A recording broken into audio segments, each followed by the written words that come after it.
Hello, and welcome to day 4 of the live videos from our place.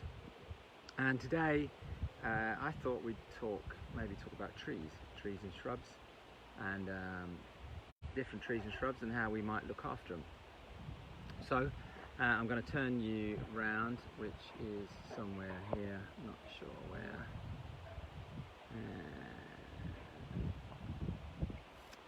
Oh, hang on, you'll have to hang on. Where did there it is, sorry. Okay, minor technical hitch. So, trees and shrubs. This is an interesting tree. This was anyway quite a nice looking wild pear tree. So this is supposed to be a native to this country. They're not absolutely sure, I don't think, but anyway. Wild pear, and this was we planted this when we moved in, and it was then in the wrong place, and we wanted to change it into a piece of standing dead. So in other words, a dead tree that's still standing. So we did what we could to kill it, as you can see. So we chainsawed around the bottom of it, and we went through and took the bark off, and we generally done all the things that you're supposed to do to kill a tree. But as you can see, it's refusing to die, and it's still growing like mad. Anyway, the point of this is that trees don't have to, I mean, obviously we don't want to be killing trees necessarily, but this way of managing trees and managing woodland is by far and away the best thing you can do, rather than just leave it alone. So ring barking and doing this to trees essentially just kills them off, or it will do eventually. And then once they've died and they're still standing like this tree is, they then become incredible places for invertebrates and bugs and fungus and all the things, the amazing things that go with a dead tree. So that's one way of treating a tree. Kill it. Not the ideal way, maybe, but it is a way of creating more habitat. And if you've got lots of trees, because we planted thousands and thousands of trees when we moved here, then this is adding to the biodiversity by killing this tree, not taking away from it. Okay, so that's the standing dead tree, or will be one day. Here's a nice tree.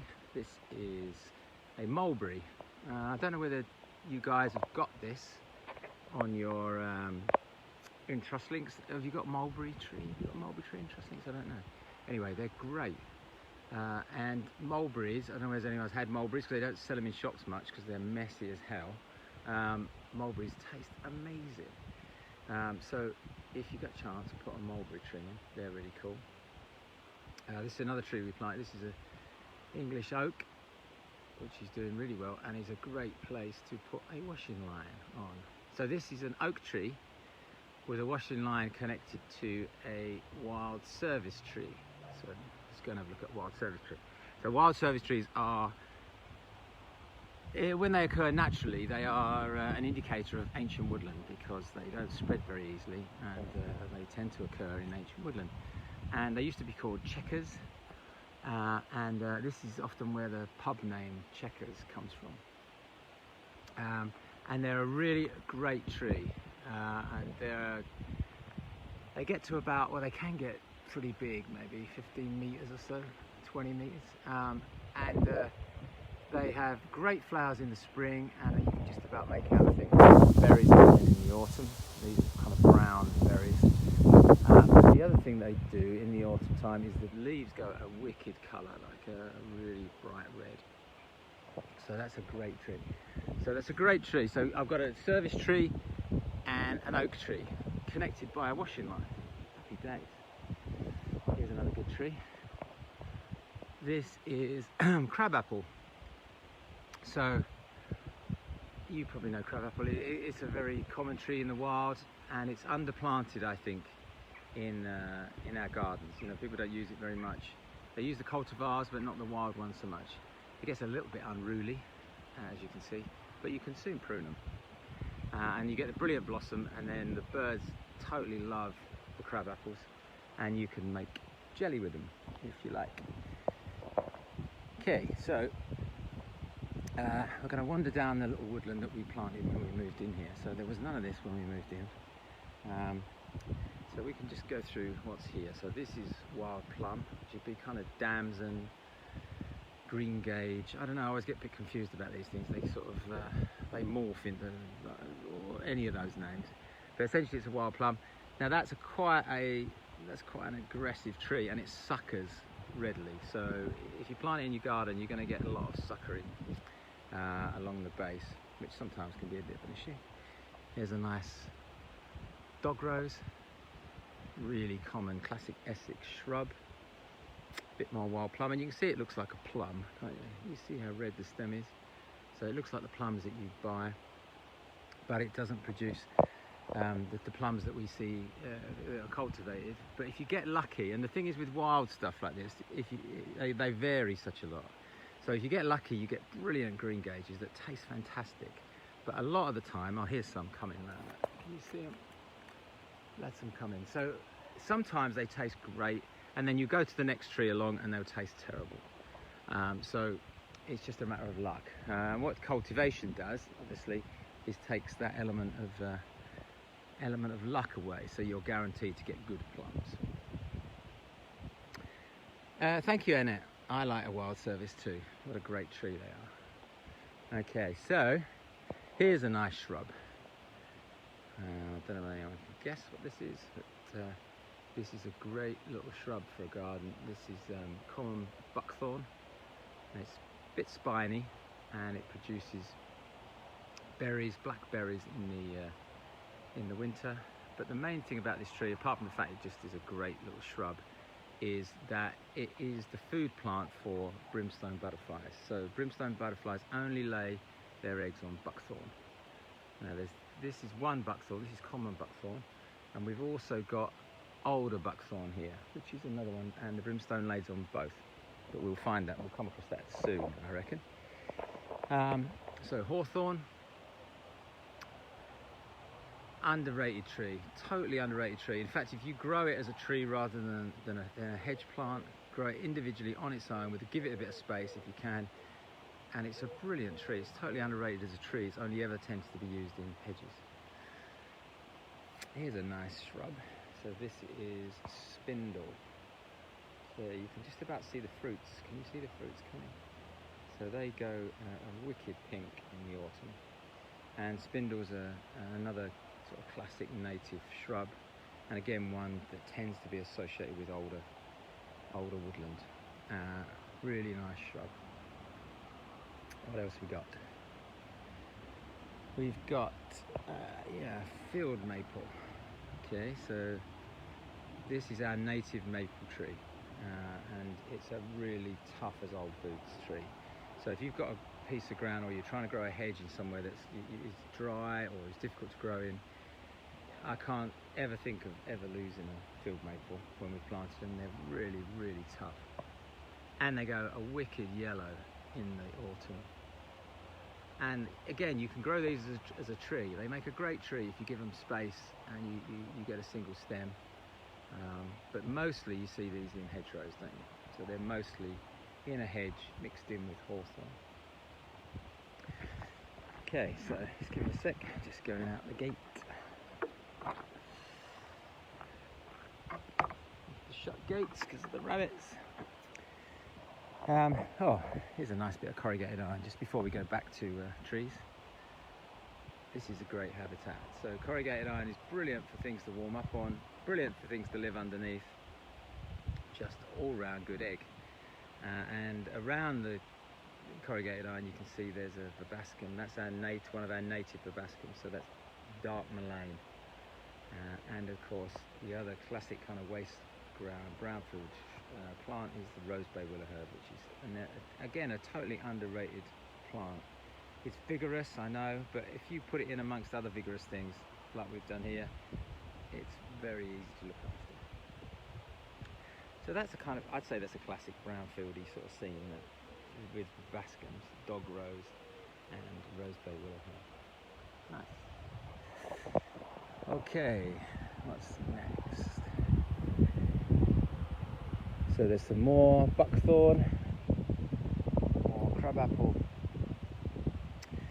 Okay, so there's another shrub here, another native shrub that's a nice plant to use in your garden. This is golden rose, and in the spring you get great sort of umbellifer-like white flowers, and then in the autumn you can just see they're starting to just turn to red berries, and a great little shrub. I think they've cultivated this, haven't they, and made it into like, what do they call it, like a snowball tree. I don't know, you know, it's a bigger flower, but it's I don't think it's anything like as nice a flower, and of course because they've cultivated it to produce a huge flower, you don't get any berries with it. So this is the one to go for, and the leaves on this go to a beautiful reddy colour in the autumn. So I've got quite a little patch of golden rose here that we put in when we moved in. Here's another tree. Well, this is again used as a hedging plant quite a lot. This is Hornbeam. So it looks a bit like beech. Can you see it? Looks a bit like beech, but grows very well on heavy soil, whereas beech is not very happy on wet, heavy soil. Beech prefers chalky, well-drained soil. So Hornbeam's a great one for here. We're on heavy clay, and most of Langdon Hills is on heavy clay. So this is a tree and a shrub that's used in a lot of hedging. Really, really hard wood.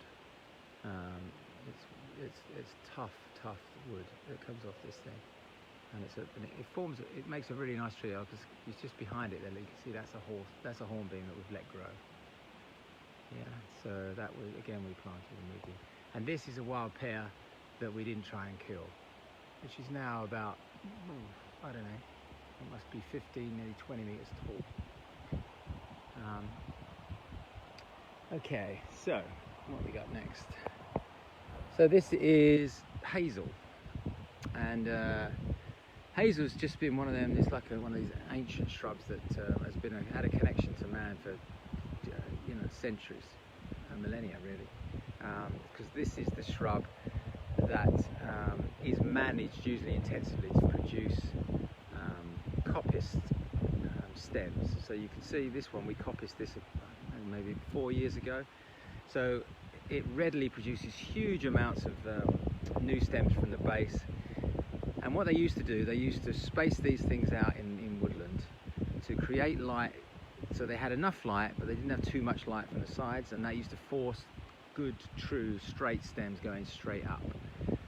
So there was quite an art to it when they used to manage it before.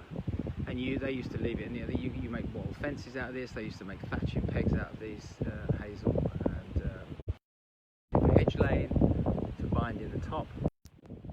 A really cool thing.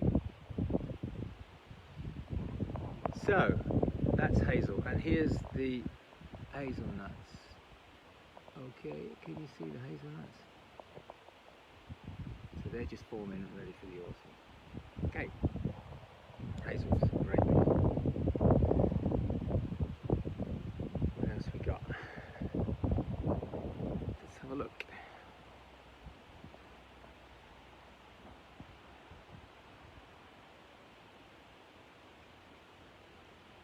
Okay, where are we? So this is a nice tree. This is a lime tree. You can see the leaves. Can you see the leaves? They've got that lovely sort of spade shape. And you know the thing I like best about lime is that when you prune it, it's like a piece of cheese. It is the prune. It's just beautiful to cut. So it's a great tree. And of course, because it's got that wonderful texture when you cut it. It was used extensively for wood carving. So a lot of the fancy wood carving in churches and huge stately homes was lime, because it carves so beautifully. So this is one that we've pollarded. So I don't know whether you know. So there's coppicing and pollarding, and they're the same thing really. The coppicing is when you cut it straight down to the ground, and then it reshoots from the ground. And pollarding was just the same as that, but they cut it higher up. So this one is, you can see we've cut this one about 2 meters in the air. And the only reason they used to do that is because they used to have a lot of deer on site, and if they coppiced it to the ground, then the deer used to eat all the new shoots. So pollarding is virtually the same thing, really, but it's just higher up to stop things from eating it. So, and old pollards, there's some really old coppiced and pollarded trees. There's a bunch of hornbeam pollards on Langdon Hills that are just amazing. And of course, when you pollard it, you create this kind of mass of new shoots from this area, and that creates lots of niches. It sometimes creates a bit of rot, and of course, because you pollard it and coppice it, you're taking the strain off the tree. So if the tree doesn't get quite so huge, it's much less inclined to fall over. So if you pollard a tree, it lives a lot longer than it would do if you didn't do that. So I think we've got to get away from this thought that we just don't have to do anything. In managing woodland, usually, if you do it properly, it makes it a better wood, a more diverse wood, and you can produce produce from it, obviously, that we can use. Okay, so going through here. So what we've tried to do with this, so that we planted this whole kind of copse of trees, as I say, probably 27 years ago, and if we'd have just left them all, so we planted them all obviously at the same time, they all grew up together. If we'd have just not managed this woodland, it would have just become lots of long, thin trees, which would have been okay, but you'd never have had this kind of diversity of structure. So as the time's gone on, we've coppiced some, we've pollarded some, and when we left some, like this wild pear, to grow very tall. So if you manage a woodland like this, you keep the light coming in. That's one of the things you do. So you can see there's sun getting through to the base of this. And that creates a really lovely place for wildlife. So you've got this variation in structure from very tall to very low. So managed woodlands are beautiful places. Where can we go next? Let's go through here. Okay, so when we did the workshop at Rochford last year, we put a dead hedge in, and this is the dead hedge. So this is a hedge that so essentially all the work we did in this woodland here, we stacked, well, any of the logs we took, we burnt some of the logs on the fire, and but all the top, all the ash and all the trimmings, we put into a dead hedge, which is this. You can see it winding up here. So the thing with dead hedges that's so cool is because it gives you somewhere to put the stuff in the first place, which is always the biggest problem and the biggest bit of work. It creates an incredibly dense habitat, which is very unusual, often in gardens and in parks and things. And this sort of dense habitat is wicked for voles in particular, and mice, so they love the base of this thing. So there's plenty of places for them to get that they're really safe. Hedge sparrows nest in here, wrens nest in here. So in other words, what you've done is you've created a whole new habitat, and you've got rid of your waste. It's a win-win. So that's dead hedges, and we definitely should do this, and conservation groups do this a lot now, because everyone's moved away from burning this stuff, obviously, on nature reserves, so they all tend to stack it. And you can stack it untidily, it doesn't matter, it doesn't make any difference, or you can fiddle around like we've done and kind of stack it in a neat way, which just adds to the design of the building, of the garden. So, okay, let's go through here. What else have we got? Blackthorne. Okay, so this is Blackthorne, and you can see this is where you get your sloe gin. Well, it's not where you get your sloe gin, it's where you get your sloes, sorry. So you can see the sloes just forming, and a wicked tree for dense, impenetrable habitat. This suckers a lot, so again, you have to be sure that if you're planting this next to a flower border, for instance, you'd find this would sucker back into the flower border, so it might not be the great plant for that. If you're planting it near somewhere where you're cutting a path, like it is here, with a mower, then obviously that keeps the suckering down. But if you want to create a dense boundary and you've got space and you want to let this spread like we've been able to do here, it does really create a brilliant boundary. Okay, so what's next? More wild service. Oh, you can see the berries here. Look, this is the berries of the wild service tree. And we planted a little copse with about 5 of them here, and they've grown, yeah, pretty good underneath these ash trees. So these ash trees were one of the few trees that were here when we moved in, and we've sort of tweaking them a bit to get a bit of decay in them, and I'm going to talk about that in a minute. Good places to put bird boxes, but as you can see, the woodpeckers have knocked a very large hole in the side of this one. But ash trees are really good because they give a very open canopy. Can you see how much light's coming through there? So ash is really good for that.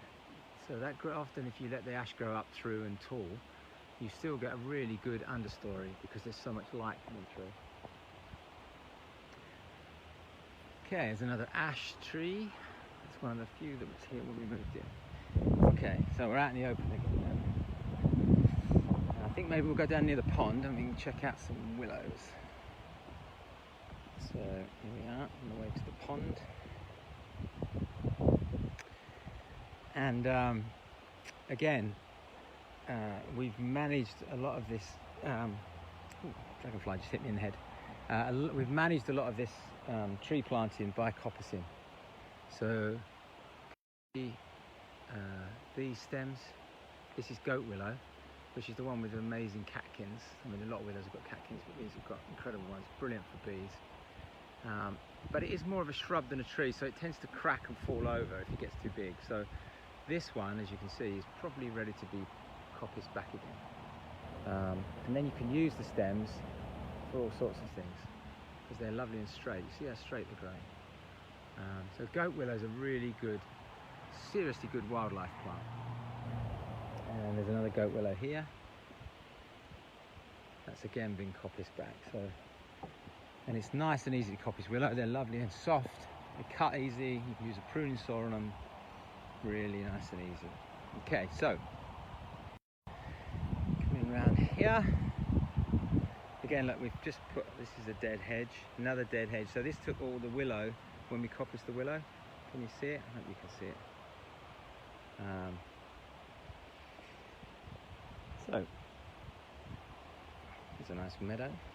This stuff's really cool. So this is knapweed, Leicester knapweed or hard hedge sometimes they call that. It's a classic plant of the Essex clay meadows. And we've got some lady's bed straw in there, which is that yellow, fluffy sort of yellow one. I love that plant, it's a really useful plant. And St John's wort hypericum, which is, there's several native species of hypericum. Bees like them. Okay. Here's another willow, here's a different willow. So this one is an osier, which is a willow that is used especially for basket making because it has very, very straight, true stems and really works well. So osier is good, and again you can see we've coppiced that down. Okay. What else we got?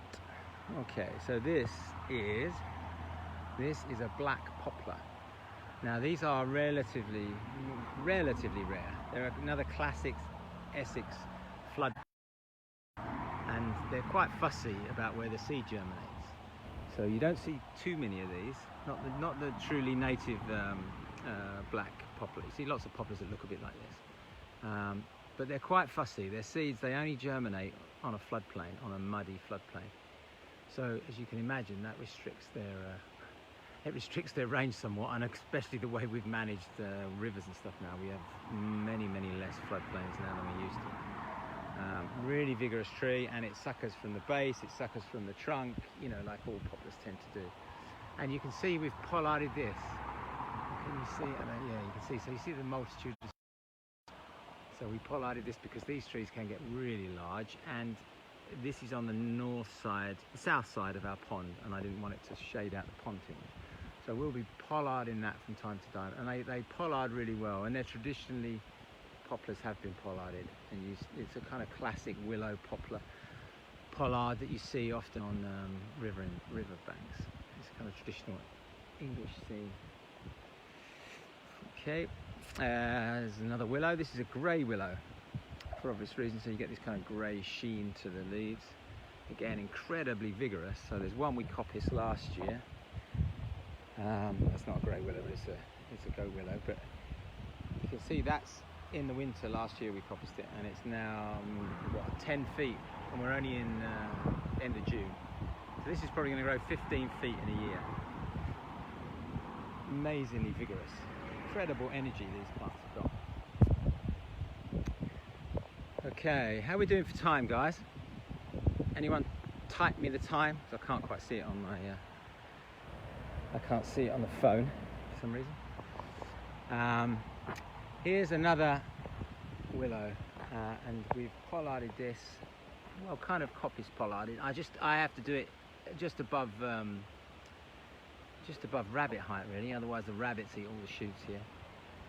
And these things are great to pollard, and you get this kind of really great sort of architectural shape every year. And then every winter, early spring, we cut this right back to the stump, and it does this every year. Really useful. Okay, so we're going back up now. Here's some milk thistle. Okay, thanks, Georgia. That's great. I'm going to be about another 5-10 minutes, I reckon, guys. Bear with me. Bramble. Oh, I do love a bit of bramble.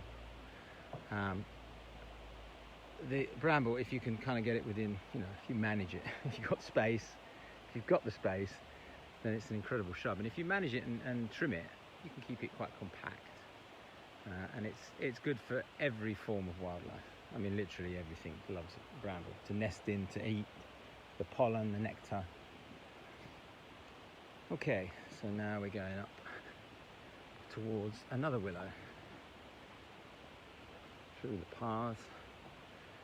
So this is a really good way to kind of manage meadows. So we cut paths through it, obviously, so you can get access, which is always nice.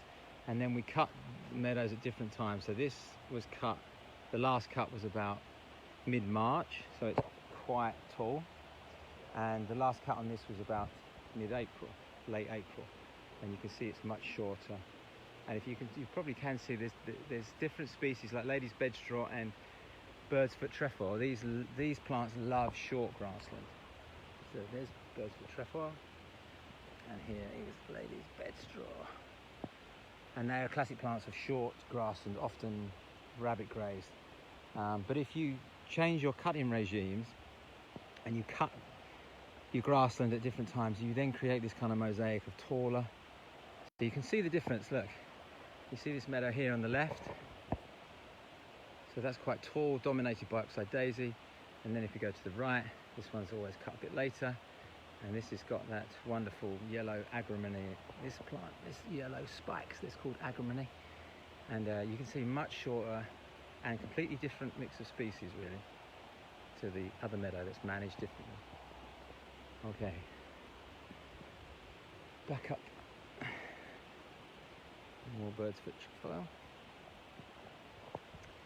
And this tree, as you can probably see, is your classic 60s.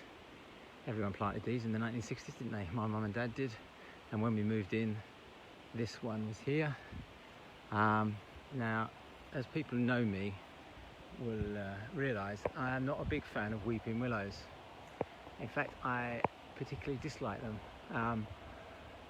But what that's allowed me to do, that sort of dislike, has really allowed me to just treat this tree, just abuse this tree. So we've drilled holes in it and we've hacked at the bark, and we've created what we hope is going to be a lot more interesting habitat. So you can see the tree itself is growing like bloody mad still. You know, we're certainly not killing it, but we're creating loads more habitat by giving places for rot and for beetles. And our entomologist mate James, he's very keen on this part of the willow because it's sunny. So we keep the branches trimmed up. We'll have to take these branches off. We keep the branches trimmed off, so we keep a sunny decaying side to the tree. And can you just see that stump there? There's bees and wasps, so much wasps all over it. So don't think this, I mean, you know, I'm not suggesting you do this to your prize tree, but I'm suggesting you do it to a weeping willow. And again, if you left it as it was, the branches from the top come down to the ground, it's dense darkness underneath, no habitat underneath. As soon as you free it up from that and you create some rot and some decay, then you really create massive more biodiversity. Okay, I think we're coming to an end. I think maybe we'll just finish on this little garden. I think you saw this before, but it's looking particularly sunny and flowery. This is our new little brownfield garden. And we've got a little, we looked at this little green roof. There's a little green roof shed. I think we looked at that last week. Can you see that? It's a bit sunny, I know. And this is our builder's sand garden. So this is bricklaying sand, ballast and sharp sand. So no soil in anywhere here. No organic material at all. So I think you've probably, I'm guessing you had enough now. So just to say good luck to everyone at Trust Links, and good luck to all of you guys that I know, and some of them, some of you that I don't know. And when all this shit goes over, we can meet up and have a beer, eh? So cool. And I'll see you soon, yeah.